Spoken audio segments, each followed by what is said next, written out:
Welcome to all exam Himachal. तो हम discuss कर रहे थे बहुत ही इंपॉर्टेंट सीरीज़ जो आने वाले सभी टीचिंग एग्जामिनेशन के लिए बहुत ज़्यादा ज़रूरी है, क्योंकि अभी रिसेंटली नवंबर महीने में जो है टेट के एग्जामिनेशन की जो डेट शीट है वो आ चुकी है। और सारे ही टेट एग्जामिनेशन के लिए ये सीरीज़ बहुत ज़रूरी है, क्योंकि जीके जीएस का पोर्शन जो है ये हर टेट एग्जामिनेशन में जो है पूछा जाता है, चाहे वो साइंस का हो, चाहे वो आर्ट्स का हो, कॉमर्स का हो या फिर मेडिकल का हो। तो सारे ही टीचिंग एग्जामिनेशन के लिए बहुत इंपॉर्टेंट सीरीज़ है। और अगर आप किसी और एग्जाम की तैयारी भी कर रहे हैं तो उसके लिए भी ये सीरीज़ इंपॉर्टेंट है, क्योंकि बार बार क्वेश्चन जो है वो रिपीट होते हैं। और साथ ही अगर चैनल को आपने सब्सक्राइब नहीं किया है तो कर लीजिएगा, क्योंकि ऐसे ही इंपॉर्टेंट सीरीज़ आपको इस चैनल पर मिलती रहेंगी ताकि आपके एग्जामिनेशन में हेल्प हो सके। तो आज का हमारा जो फर्स्ट क्वेश्चन है ये है स्नो लाइन क्या है, यानी कि what is a snow line, snow line क्या होती है। तो इसका जो राइट ऑप्शन है ऑप्शन सी हो जाएगा। वह ऊंचाई जिसके ऊपर जो है बर्फ प्रत्येक स्थान पर स्थायी रूप से स्थित रहती है और पूरे वर्ष जो है पिघलती नहीं है, यानी कि ऐसा प्लेस जहां पर बर्फ जो है कभी भी नहीं पिघलती है, पूरा साल भर वहां पर बर्फ रहती है, उसे स्नो लाइन डिफाइन किया जाता है। नेक्स्ट क्वेश्चन है आर्थिक नियोजन की धारणा जो है कौन से देश से ली गई है। जो इकोनॉमिक प्लानिंग की जो धारणा है ये ली गई है रशिया से। इंपॉर्टेंट है, ऑप्शन डी इसका सही हो जाएगा, रशिया से ली गई है। और रशिया से और क्या लिया गया है, तो मूल कर्तव्यों का जो प्रावधान है ये भी रशिया से लिया गया है। और बात करें यहाँ पे यूएसए की, तो यूएसए अमेरिका से क्या लिया गया है, अमेरिका से यहाँ पर लिया गया है राष्ट्रपति पर महाभियोग जो लगाया जाता है, वो सारी प्रक्रिया जो है ये अमेरिका से ली गई है, राष्ट्रपति पर महाभियोग की प्रक्रिया। और साथ में यहाँ पर लिए गए हैं मौलिक अधिकार। इंपॉर्टेंट है, मौलिक अधिकार भी हमारे कहाँ से लिए गए हैं, तो अमेरिका के संविधान से लिए गए हैं। और बार बार एग्जाम में ये पूछे भी जाते हैं। तो सेकंड आ जाता है यूके। तो यूके से क्या लिया गया है, तो यूके से लिया गया है एकल नागरिकता। ये आपको पता होना चाहिए, ये भी बार बार पूछा जाता है। एकल नागरिकता ली गई है, कानून निर्माण प्रक्रिया ली गई है, और संसदीय विशेषाधिकार का जो प्रावधान है ये सारा यूनाइटेड किंगडम यानी कि यूके से लिया गया है। अब बात कर लेते हैं ऑस्ट्रेलिया की। यहाँ से जो मेनली पूछा जाता है तो समवर्ती सूची का जो प्रावधान है ये ऑस्ट्रेलिया से लिया गया है। समवर्ती सूची का ये बार बार एग्जाम में पूछा जाता है, जिस समवर्ती सूची का प्रावधान ये कहाँ से लिया गया है। साथ में न्यायपालिका की जो स्वतंत्रता है इसको भी जो है अमेरिका से लिया गया है। और ऑस्ट्रेलिया से इसके साथ क्या लिया गया है, तो संविधान की जो प्रस्तावना की लैंग्वेज है उसको ऑस्ट्रेलिया के संविधान से लिया गया है। तो यहाँ से इतने इंपॉर्टेंट क्वेश्चन बनते हैं। नेक्स्ट है किस पंचवर्षीय योजना को जो है गॉडगिल योजना के नाम से जाना जाता है। तो गॉडगिल योजना के नाम से जो जाना जाता है तो फोर्थ पंचवर्षीय योजना को जाना जाता है। और इसका जो टाइम पीरियड था ये भी एग्जाम में पूछा जाता है। तो इसका टाइम पीरियड 1969 के आसपास इस योजना में इसको जोड़ा गया था, गॉडगिल योजना को।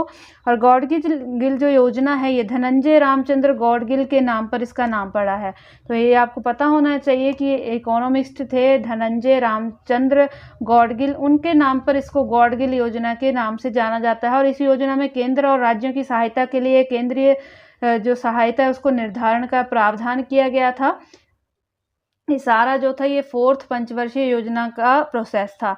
नेक्स्ट है भारत का भविष्य नामक पुस्तक जो है किसने लिखी है। इंपॉर्टेंट है, future of India. The future of India जो पुस्तक है लिखी गई है जो आरबीआई के पूर्व गवर्नर थे बिमल जलान द्वारा। तो ऑप्शन बी इसका सही हो जाएगा। और इनके द्वारा लिखी एक दो बुक्स और हैं उनके बारे में भी पूछा जाता है। तो फर्स्ट इनकी बुक्स है इंडिया तब एंड नाउ, ये लिखी गई है 2020 में, इसके बारे में भी पूछा जाता है। सेकंड आती है इंडिया अहेड जो लिखी गई है इनकी 2018 में, ये भी एग्जाम में पूछी जा चुकी है। और एक इनकी बुक बार बार पूछी जाती है कि जो पॉलिटिक्स ट्रम्प्स इकोनॉमिक्स जो 2012 में इन्होंने लिखी थी, इसके बारे में भी एग्जाम में पूछा जाता है। और साथ ही आरबीआई के गवर्नर तो रहे ही थे, लेकिन साथ में 2003 से लेकर 2009 तक जो हैं ये सांसद भी रह चुके हैं। तो यहाँ से इतनी जानकारी इनके बारे में हमें पता होनी चाहिए। नेक्स्ट क्वेश्चन है भारत के किस व्यक्ति को 2014 के लिए शांति के लिए नोबेल पुरस्कार मिला है। इंपॉर्टेंट है, तो ये दिया गया था कैलाश सत्यार्थी जी को, ऑप्शन डी इसका सही हो जाएगा। इंपॉर्टेंट है, आप देख सकते हैं कि 2014 का ये क्वेश्चन है, लेकिन ये जो क्वेश्चन पेपर है 2019 का है। तो 2019 में भी 2014 का जो है ये क्वेश्चन पूछा गया है। तो इंपॉर्टेंट है, कैलाश सत्यार्थी जी को दिया गया था।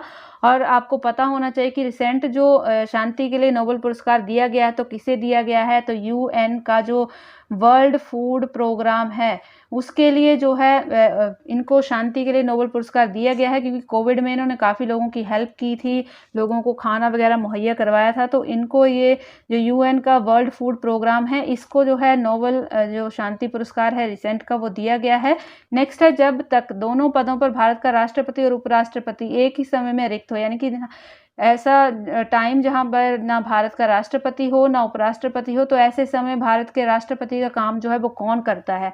तो भारत के राष्ट्रपति का जो काम किया जाता है, ये भारत के मुख्य न्यायाधीश द्वारा किया जाता है, यानी कि सुप्रीम कोर्ट के जो चीफ जस्टिस होते हैं, CJI जिनको शॉर्ट में कहा जाता है, उनके द्वारा ये कार्यभार जो है संभाला जाता है भारत के राष्ट्रपति का। नेक्स्ट क्वेश्चन है, किस वर्ष जो है भारतीय संसद द्वारा राज्य पुनर्गठन एक्ट जो है ये पास किया गया था? मोस्ट इंपॉर्टेंट क्वेश्चन है, इस बार ये TGT कमीशन में भी क्वेश्चन सेम पूछा गया था। ये जो 2021 का जो कमीशन हुआ है, 2020 जो हुआ था दिसंबर में, तो इसमें भी एग्जामिनेशन में पूछा गया था कि जो राज्य पुनर्गठन एक्ट है इसे कब पारित किया गया था? तो 1956 में इसे पारित किया गया था। 1953 में जो थे न्यायाधीश फजल अली, इनकी याद रखेंगे, ये भी एग्जाम में पूछे जाते हैं। जो फजल अली थे न्यायाधीश, यानी कि जस्टिस फजल अली की अध्यक्षता में एक कमेटी बनाई गई थी, जिस राज्य पुनर्गठन एक्ट जिसको नाम दिया गया था, और इनकी सिफारिशों पर ही 1955 में इन्होंने 1953 में कमेटी बनी थी, 1955 में इन्होंने अपनी सिफारिशें दी थी, और 1956 में जो था ये आयोग बनाया गया था और इसने अपनी सिफारिशें दी थी। तो एग्जैक्ट डेट अगर एग्जैक्ट डेट की मैं बात करूं तो एग्जैक्ट डेट है इसकी 31 अगस्त। तो 31 अगस्त 1956 को जो था ये बना था, और इसके अकॉर्डिंग जो थे इंडिया में 14 स्टेट बनाए गए थे। ये भी एग्जाम में पूछा जाता है। 14 स्टेट बनाए गए थे और 6 यूटीज जो थी वो बनाई गई थी, यानी कि 14 स्टेट बनाए गए थे और 6 यूनियन टेरिटरी जो थी इस आयोग के अकॉर्डिंग जो थी 1956 में इंडिया में बनाई गई थी। नेक्स्ट है, पानीपत का दूसरा युद्ध कब हुआ था? तो पानीपत का जो दूसरा युद्ध हुआ था इंपॉर्टेंट है, पहले के बारे में पूछा जाता है। दूसरा जो हुआ था 15 नवंबर 1556 को हुआ था। किस किस के बीच में हुआ था? तो हेमू और अकबर के बीच में युद्ध लड़ा गया था, जिसमें अकबर के जो सेनापति थे खान जमान और बैरम खां, उनकी जीत हुई थी। तो और ये जो पानीपत है ये हरियाणा में है, तो हरियाणा में ये पूरा युद्ध लड़ा गया था। और फर्स्ट युद्ध के बारे में पूछा जाता है कि पानीपत का फर्स्ट युद्ध किसके टाइम पीरियड में होता? तो बाबर के समय में जो है पानी का जो प्रथम युद्ध था ये हुआ था। नेक्स्ट है कूका आंदोलन, इसके बारे में पहले ही बात कर चुकी हूँ, तो ये क्वेश्चन भी रिपीट होता है। कूका आंदोलन कौन से स्टेट से संबंधित है? तो पंजाब से ये संबंधित है, और जवाहर मल द्वारा जो थी इसकी नींव रखी गई थी, जिनका पूरा नाम था भगत जवाहर मल, इनके द्वारा इसकी नींव रखी गई थी। और ये जो आंदोलन था, इस पूरे आंदोलन में जो थे 66 नामधारी सिख जो थे मारे गए थे, ये भी पूछा जाता है। तो 66 नामधारी सिख जो थे इसमें मारे गए थे। 1840 में ये आंदोलन हुआ था और ये शहीद हुए थे इसमें। और ये मेनली जो चलाया गया था कूका आंदोलन, तो नामधारी सिखों द्वारा ही इसको चलाया गया था। और ये क्यों चलाया गया था? तो अंग्रेज जो थे जो गाय होती है उसकी हत्या कर देते थे, तो उसको बढ़ावा ना देने के लिए, यानी कि उनको रोकने के लिए, उनका विरोध करने के लिए जो था कूका आंदोलन चलाया गया था। नेक्स्ट है, प्रिवी पर्स की समाप्ति कब की गई थी? तो प्रिवी पर्स की समाप्ति जो थी ये इंदिरा गांधी के टाइम में 1971 में इसको समाप्त कर दिया गया था। और ये व्यवस्था क्या थी? तो ये ब्रिटेन की व्यवस्था थी, यानी कि अंग्रेजों के टाइम से ये चली आ रही थी। और ये होती क्या थी? तो इसके अकॉर्डिंग जो था ब्रिटेन में चल रहे राजभत्तों की व्यवस्था के आधार पर ही इसे पारित किया जाता था इंडिया में ही, जिसे 1971 में जिस टाइम इंदिरा गांधी जी प्रधानमंत्री थी उस टाइम इसको समाप्त कर दिया गया था। नेक्स्ट है, समानता का अधिकार किस अनुच्छेद में दिया गया है? तो समानता का जो अधिकार है ये दिया गया है आर्टिकल 14 से लेकर 18 तक। इसमें आपको पता होना चाहिए कि 14 में क्या दिया गया है, 15, 16, 17, 18, तो इस सभी को पूछा जाता है। इसमें 17 और 18 जो है वो मोस्ट इंपॉर्टेंट है, उनमें उनके बारे में लगातार पूछा जाता है। तो 14 का पहले आपको मैं बता देती हूँ, सभी लोगों को देश के कानून द्वारा समान समझा जाता है। 14 के अंदर अगर आर्टिकल 14 की बात करें, 15 की अगर मैं बात करूं तो 15 आर्टिकल में सामाजिक समानता दी गई है। 16 आर्टिकल की अगर हम बात करेंगे तो 16 आर्टिकल में सार्वजनिक रोजगार में समानता, यानी कि जितना भी सार्वजनिक रोजगार है उसमें सारे लोगों को समान अवसर दिए जाएंगे। आर्टिकल 7 मोस्ट इंपॉर्टेंट बोलूंगी इसको मैं, और नेक्स्ट को तो 17 जो आर्टिकल है इसमें अस्पृश्यता का अंत कर दिया गया है, यानी कि छुआछूत को समाप्त कर दिया गया है आर्टिकल 17 के अकॉर्डिंग। आर्टिकल 18 की अगर मैं बात करूं, मोस्ट इम्पॉर्टेंट है ये भी, क्योंकि इसमें जो है जितनी भी उपाधियां दी जाती थी अंग्रेजों द्वारा उसका अंत कर दिया गया था। तो आर्टिकल 18 जो है एग्जाम में पूछा जाता है कि उपाधियों के अंत से रिलेटेड जो है कौन सा आर्टिकल है, 18 है, और छुआछूत को खत्म करने से रिलेटेड कौन सा आर्टिकल है, तो 17 है। और समानता का टोटल आपसे पूछा जाएगा तो 14 to 18 जो है ये समानता के अधिकार इसमें दिए गए हैं। नेक्स्ट क्वेश्चन है, पराशर झील किस जिले में स्थित है?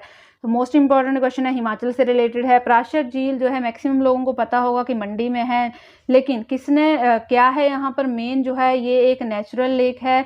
नेचुरल लेक होने के साथ साथ सी लेवल से इसकी हाइट भी पूछी जाती है, तो सी लेवल से इसकी हाइट जो है 2730 मीटर है। और यहाँ पर एक मंदिर भी बना हुआ है झील के साथ ही, जो पैगोडा शैली में बना है। मोस्ट इंपॉर्टेंट है, बार बार एग्जाम में पूछा जाता है। पैगोडा शैली में ये मंदिर बना हुआ है, और ये जो मंदिर है ये 13 to 14 सेंचुरी में बनाया गया था। कौन से राजा द्वारा बनाया गया था? तो मंडी के बहुत ही प्रसिद्ध राजा थे बाणसेन। बाणसेन द्वारा ये मंदिर जो था ये यहाँ पर बनाया गया था। तो आप आइडिया लगा सकते हैं कितना पुराना ये मंदिर है। और ये जो झील बनी है ये नेचुरल झील है, अपने आप ही यहाँ पर बनी हुई है, बहुत ही ब्यूटीफुल हिमाचल की एक झील है। तो ये आज हमने डिस्कस किए most important question extra fact के साथ, बहुत ही इंपॉर्टेंट है सारे के सारे ही सभी एग्जामिनेशन के लिए। तो वीडियो अगर अच्छी लगी है तो लाइक और शेयर जरूर करें, और साथ ही चैनल को जरूर सब्सक्राइब करें ताकि कोई भी वीडियो अपलोड हो उसकी नोटिफिकेशन जो है वो आपको मिल सके। तो मिलेंगे नेक्स्ट वीडियो में। Thanks for watching.